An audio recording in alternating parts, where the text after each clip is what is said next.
우리 당의 백드롭이 한참 화제가 된 적이 있습니다. 네. 그 백드롭이라고 해서 각 당 뒤에 보여지고 있는 그 배경에 그 하나의 메시지를 넣는 게 우리 당이 그래도 나름 국민들의 속을 시원하게 만들어줬다 이런 평가를 많이 받는데 그 중에 가장 기억나는 백드롭 문구 중에 하나가 바로 그 유명한 진성준 의원이 했던 그렇게 해도 안 떨어져요 집값 더불어민주당 진성준. 네. 근데 이 문구가 회자될 수 있도록 만들었던 그 주인공이 김연아 의원님이시죠. 저는 네. 이걸 보고 왜 축구 경기에서 골을 넣기 직전까지 갔을 때 태클을 당해서 이 페널티킥을 유도해낸 그 선수에 비유하기도 하는데요.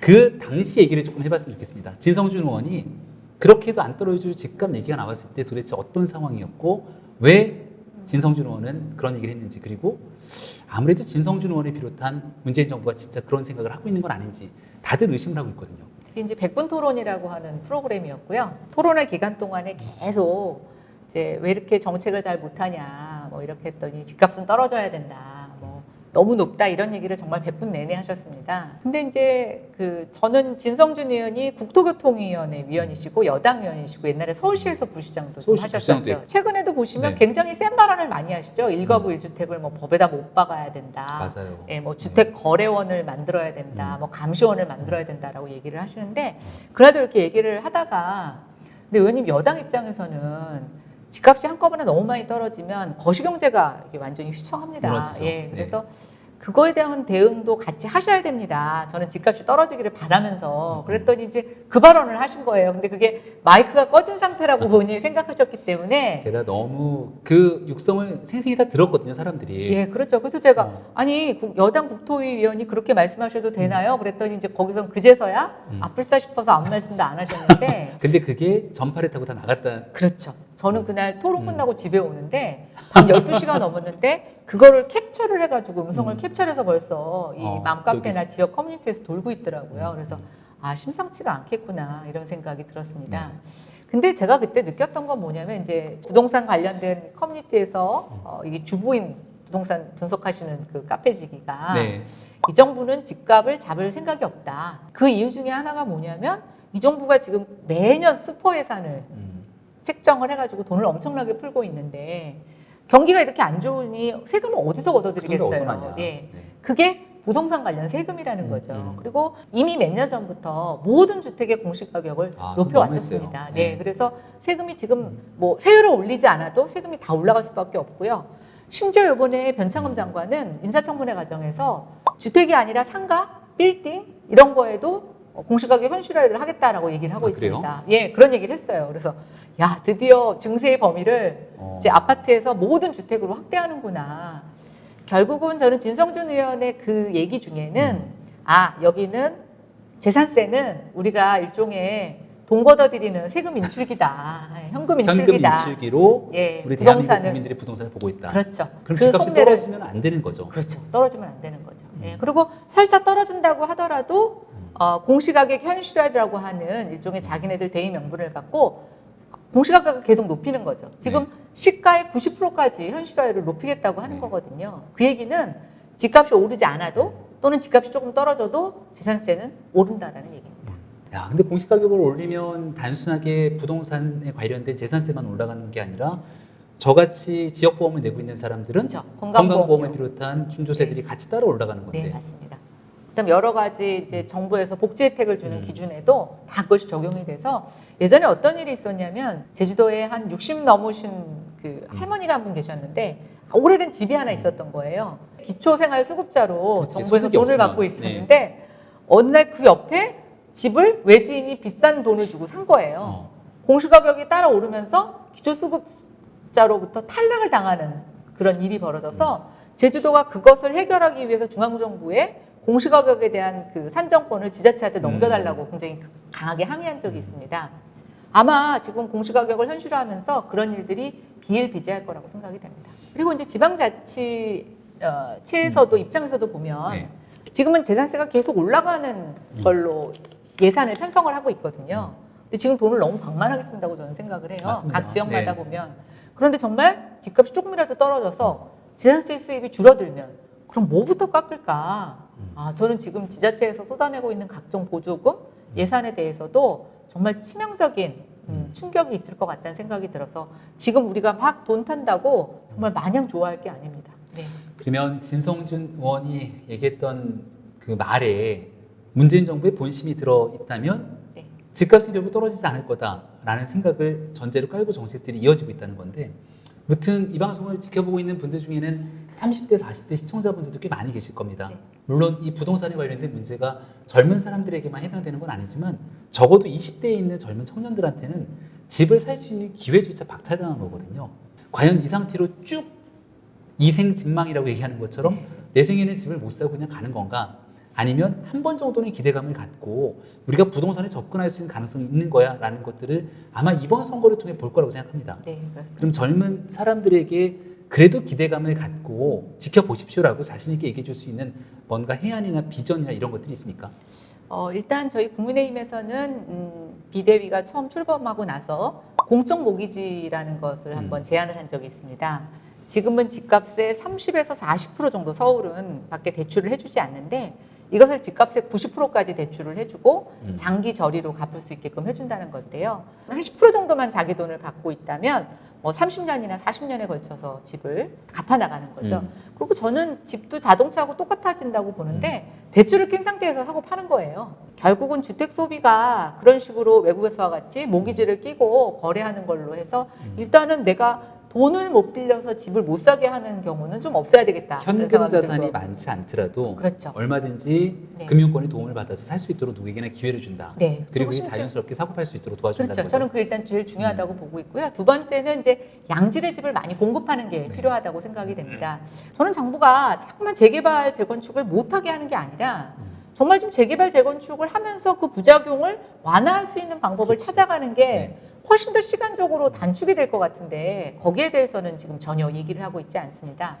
그래서 그 방법들을 좀 저희가 찾아서 그거는 조금 더 시간이 좀 흐른 뒤에 제가 설명을 드릴 텐데요. 일단 도심의 양질의 주택 공급을 좀 확대하는 방안, 그 다음에 적어도 내가 현금이 없어서 엄마 아빠로부터 받은 자산이 없어서 집을 못 사는 경우에 대해서는 좀 최대한 배제시키겠다라는 것이고요. 세 번째는 자기 형편에 따라서 도심이 아니고 좀 외곽에 나가서 살 수도 있죠. 저는 뭐 그거를 어쩔 수 없다고 생각합니다. 여기에 꼭 우리가 고민해야 되는 건 뭐냐면 도시 외곽의 주거 인프라를 확충하는 겁니다. 꼭 서울에 살지 않아도 서울에서 누리는 도시의 기회와 편익을 조금 같이 공유할 수 있도록 하는. 그러니까 어찌 보면 서울시장은 서울의 집값 문제뿐만이 아니라 서울의 도시의 경쟁력을 수도권 지역과 같이 공유할 수 있는 좀 큰 마음을 가진 시장이 당선된다면 우리의 주거 문제도 좀 해결할 수 있다고 보고 있고요. 우리가 흔히 말하는 가성비 좋은 곳들을 얼마든지 더 많이 공급하면서 네. 청년들이나 누구든지 살 수 있는 공간들을 만들겠다는 건데, 그 가성비 좋은 곳 중에 하나가 제가 생각했을 때는 일산이 아니었을까라는 생각이 들거든요. 네, 맞습니다. 네. 근데 김현미 장관이 대놓고 국회에 나와서 네. 우리 집 5억, 네. 5억 맞아요? 5억? 우리 집 5억? 이 발언 끄집어내고 난 다음에 네. 지금 현재 김현미 장관이 살고 있는 그 일산 아파트까지도 집값이 막 올라갔다는 거 아닙니까? 네. 그러니까 서울에서 집값 상승의 붐이 일다가 대출 맞고 뭐 여러 가지 규제로 억제다 보니까 또 전세는 오르다 보니까 그 수요가 넘쳐서 지금 일산까지 오고 있고요. 또 규제의 풍선 효과라고 해서 뭐 김포를 누르면 일산이 오르고 맞습니다. 일산을 누르면 뭐 파주가 오르고 이런 식으로 지금 뭐 수도권의 전역이 지금 집값이 다 올랐습니다. 그런데 이제 이들 지역의 집값은 서울에 비해서 그동안 상대적으로 굉장히 저평가돼 있었어요. 이 지역 사람들의 문제는 우리는 집값도 저렴하고 나름대로 살기 너무 좋아. 근데 여기서 집을 팔면 갈 데가 없다는 거예요. 예.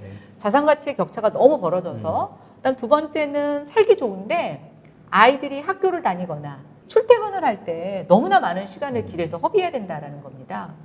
저는 정부가 뭐 한국판 뉴딜 이런 정책을 한다고 하는데 그런 것도 필요하지만 상당 부분을 일기 신도시의 교통망을 확충하는 데 좀 쓰고 기업을 분산시키고 재택근무 여건을 만들어주는 데 쓴다면 저는 투자도 일어나고 집값도 잡는 사실은 일거양득의 효과를 거둘 수 있을 거라고 생각하는데 그 부분은 하나도 얘기하고 있지 않은 게 굉장히 좀 안타깝고요. 일산과 분당을 비교할 때 가장 큰 차이점은 분당에는 판교라는 게 있습니다. 예, 그래서 끊임없이 그게 일자리를 만들어내고 자족 기능이 가능한. 그렇죠. 그래서 이제 거기에서의 높은 부가가치가 도시에 여러 사람들에게 혜택을 주고 있는데요. 분당을 뺀 나머지 지역에서는 그게 해결되지 않아서 지금 뭐 1기 신도시들, 2기 신도시들 빈상가 문제도 코로나 이후에 굉장히 심각해지고 있습니다. 핵심은 저는 교통이라고 보는데 네, 맞습니다. 3기 신도시의 핵심도 교통 중에 GTX 아닙니까? 네, 네. 근데 저는 문재인 정부를 보면서 참 이해가 안 가는 게요. 뉴스 보셨어요? GTX A 노선? 네. 막 파고 있다가 갑자기 유물이 나와갖고서는 네. 유적지가 나와서 잠깐 좀 스탑된다고 해서 사람들이 난리가 나 있습니다. GTX 신호선 작년에 착공한다고 그랬는데 착공 안 하더라고요. 올해로 다시 또 넘어갔는데 올해 예산이 558조 슈퍼 예산으로 정부가 의지가 있다면 가지고 있는 물적 자원을 총동원해서 이 공기를 단축시키고 이 교통 문제 해결하려면 해결할 수 있는 거 아닙니까? 근데 유독히 그 신도시를 짓겠다고 하는 것에는 정부가 굉장히 인심을 후하겠습니다. 뭐 예를 들어서 그치. 용적률도 높이고 네. 뭐 이렇게 하는데 교통망에 대해서는 굉장히 인색하고요. 지금도 그 3기 신도시와 관련해서 교통망을 확충하겠다고 하는데 3기 신도시가 1, 2기 신도시보다 서울에 더 근접해 있습니다. 그럼 1, 2기 신도시는 그 3기 신도시에 따라서 교통망 혜택을 더 봐야 되는데 오히려 3기 신도시가 장벽이 돼서 서울로의 출퇴근을 더 어렵게 만들고 병목 현상을 일으키게 하는 주된 원인으로 작용될 수가 있는데요. 결국은 주택 정책은 주택만 짓는 게 아니라 마을, 도시를 아우르는 사회 정책, 또 네. 공간 정책입니다. 네, 근데 맞습니다. 지금 문재인 정부는 어디에도 주택 정책에 공간 정책이라든가 사회 정책, 복지 정책이 포함되어 있지 않다는 것. 그래서 뭐 임대주택을 대량으로 지면 뭐 하겠습니까? 그걸 누구한테 어떤 수수료로 맞아요. 나눠주고 그 사람들이 도시에서 어떤 일자리를 갖고 또 임대주택에 처음에 들어가 살 수는 있죠. 그러나 너는 평생 임대주택에서만 살아라. 공공임대주택에서만 살아라. 저는 이런 거하고 별반 지금 차이가 없다고 보여집니다. 결국 문재인 정부가 그런 긴 안목의 주택 정책을 고민하지 않는 것이 지금의 모든 사람으로 하여금 정부는 못 믿겠다. 네. 집 문제는 내가 해결해야 되겠다. 그래서 온갖 수단과 방법을 가리지 않고 주택을 사게 하는 그런 현상으로까지 가져왔다고 생각이 됩니다. 그러니까 좋은 공급 물량들이 충분히 많아지면 거기에 대한 기대감을 갖고 사람들이 얼마든지 지금 당장 집을 사는 게 아니라 기다리고 할 수 있는 거잖아요. 근데 그런 기대감과 희망들이 다 꺾여 버렸기 때문에 지금이라도 집을 사지 않으면 안 될 것 같은 조급증들이 국민들을 더 고통스럽고 힘들게 하는 게 아닌가 싶은데 김연아 의원님이 얼마 전에 했던 얘기 중에 굉장히 귀에 쏙 들어왔던 얘기가 한마디 있습니다. 네. 부동산에도 90년생이 온다라는 얘기를 한번 하신 적이 있는데요. 네, 맞습니다. 우리가 얼마 전에 청와대에서 문재인 대통령이 90년생이 온다라고 하는 책을 네. 다 참모들에게 선물했다라는 기사가 한번 회자가 된 적이 있습니다. 물론 90년생의 마음들을 전혀 헤아리지 못한 채로 정권은 내리막길을 걷고 있지만 아파트에도 1기 신도시가 처음 만들었던 때가 90년대 초반이고 네. 그게 벌써 시간이 지나서 30년이 지났으니 재건축이 가능한 시점이 왔는데 네. 1기 신도시에 있는 수많은 아파트들은 이미 고층 아파트들 한 20층 되나요? 거래요? 20층까지는 안 되고 한 18층. 18층, 네. 20층이면 용적률이 거의 꽉 차서 네. 지금 현재 정부 정책으로는 재건축이 불가능하지만 여기를 현대화된 여건에 따라서 도시를 다시 재설계 변경하고 이걸 제대로만 올려줄 수 있으면 1기 신도시의 재탄생으로 부동산 문제 한 번 해결할 수 있는 것 아니냐는 엄청난 해안을 주셨거든요. 이제 지금 2019년 기준으로 30년이 넘은 주택이 한 330만 원 정도 되는데요. 90년대 지어진 주택이 총 550만 원이나 됩니다. 야, 550만 원. 네. 근데 그러면 그 이제 주택들은 다 제가 말씀드린 것처럼 어느 정도 고층 아파트에서 지금 상태로서는 재건축이 어려운. 그렇기는 한데 또 재밌는 건 90년대 지어진 주택들은 좀 인프라가 잘 갖춰져 있는 거예요. 맞아요. 단지에 네. 공원도 좀 공원도 있고, 좀 도로도 지하주차장도 예, 일부 있고. 지하주차장도 일부 있고. 그래서 그 전에 것들이 완전히 허물고 새로 지어야 했다면 90년대 지어진 주택들은 일부 리모델링이라든가 아니면 정부가 조금만 지원과 건축 규제를 완화하게 되면 좀 새로운 완성된 주택으로 만들 수도 있는데요. 저는 이런 주택들에 대해서 우리가 조금 더 규제 완화라든가 뭔가 재정비할 수 있는 유인책을 준다고 하면 저는 주택 문제 생각보다 쉽게 해결할 수 있을 거라고 생각이 들고 90년대 지어진 주택들은 저는 주택 특성도 좀 다르다라고 보고 있습니다. 그래서 지금처럼 완전히 헐고 새로 짓는 그런 재건축이 아니라 어차피 아파트니까 이걸 좀 낡은 아파트에서 신축의 아파트 또 외부와 같이 연결된 공간을 통해서 이웃과 함께하는 아파트 또 임대와 분양을 섞어서 좀 여러 계층들이 서로 같이 살 수 있는 아파트들로 만드는 거 저는 한번 해볼 수 있는 거라고 생각이 되고 책이 히트 친 것처럼 저는 이제 주택시장에서도 이 90년대생들을 좀 어떻게 다루느냐 대선에서는 이 이슈가 굉장히 중요한 이슈로 등장할 수 있다고 생각이 되고 시장에 미치는 영향도 클 거라고 보고 있습니다. 그 90년대에 지어진 아파트들이 이제 막 30년에 도래돼서 가는 거고 제가 지금 전세로 살고 있는 저희 아파트가 보면은 딱 그 시절에 지어진 아파트 중에 하나거든요. 네. 근데 지금 현재 있는 정책 속에서는 리모델링밖에 사실은 불가한 네, 상태이기 맞습니다. 때문에 근데 이거를 있는 골조 그대로 두고 리모델링을 하게 되면 들어가는 자기 분담금이나 비용들도 이 적지가 않습니다. 네. 근데 그렇게 할 바에는 차라리 얼마든지 자율권을 주고 네. 자기 분담금을 내겠다는데 재건축에 준할 정도로 얼마든지 건축 규제를 풀어줄 수도 있는 것 아닙니까? 그러니까 저는 리모델링을 지금처럼 재건축을 못하게 하는 반대급부로서의 반대급부로 막아놓은 거죠. 리모델링은 그거는 저는 좀 한계가 있다고 보고 있고요. 지금 리모델링을 준비하는 단지들도 재개발 재건축을 하게 되면 임대주택을 강제로 지어야 되기 때문에 또 규제가 여러 가지로 복잡하기 맞습니다. 때문에 네. 개발이익 환수금이라든가 이런 걸 안 내기 위해서 리모델링으로 가는데요. 저는 이제 이 리모델링은 본연의 목적에 따라서 조금 더 신축주택이 기능을 확대하는 쪽으로 가져가야 되고 기존의 리모델링을 준비하는 단지들은 1대1 재건축이나 네. 조금 기존의 재개발 재건축을 업그레이드된 버전으로 사실은 저는 새로 짓는 게 맞다고 보고 있습니다. 다만 너무 고층으로 올린다거나 빽빽하게 한다거나 주변과 단절된 모습이 아니라 좀 이렇게 주변 지역과 같이 상생할 수 있는 마을 단위의 재개발 재건축으로 가는 새로운 모습을 가져간다면 저는 새로운 방법이 있다고 보고 있고요. 지금 90년대 지어진 주택들 정말 뭐랄까 다 좋은데 녹물 나오고 주차 공간 조금 부족하고 하는 이런 부분들만 해결해 주면 정말 아이 키우기 좋은 양질의 주거단지로 바꿀 수 있습니다. 네. 서울시의 기본 도시계획의 기간들이 있는데 박원순 서울시장이 들어오고 나서 한 9년 정도 되는 기간 동안 그 전체적인 도시계획의 큰 틀이 변하지 않았거든요.